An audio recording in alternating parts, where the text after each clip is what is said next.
Aha, Zetse Basalax. Kunanguwa ya kuchkara,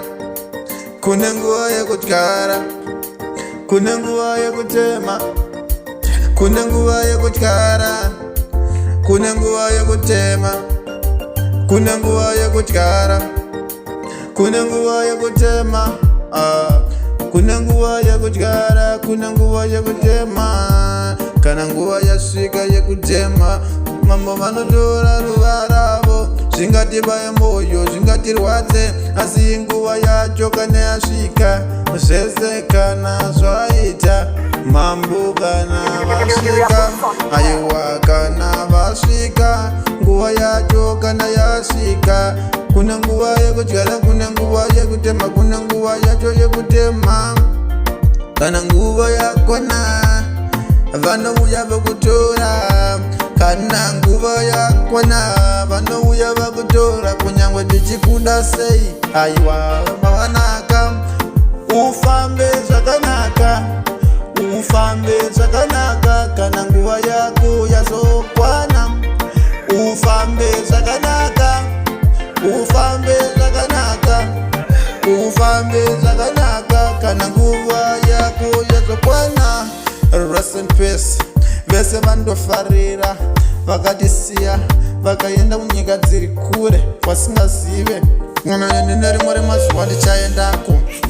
ndoziziva kuti nguva yacho ichakwana ndoziziva kuti nene ndichaenda rimwe ramazuva imiwe muchandisuva ufambe ufambe zvakanaka ufambe zvakanaka ufambe zvakanaka mukoma wangu mufambe zvakanaka ufambe zvakanaka musare zvakanaka ndaenda musare zvakanaka kana ndaenda musare zvakanaka ufambe zvakanaka musare zvakanaka kana ndaenda mufambe zvakanaka musare zvakanaka mufambe zvakanaka musare zvakanaka ndoziziva kana nguva yakwana yekuti mwari vatembe muchero wavo wavanga vakadyara hapana anomisa hapana anoramba hapana anochema hapana anomisa tingage tikachema hapana chinochinja nguva nenge yatokwana nguva nenge yatokwana ndoziva zvinorwadza mwoyo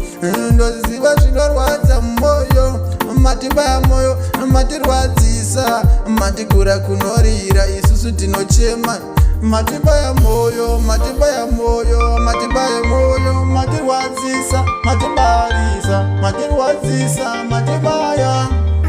matibaya mufambe zvakanaka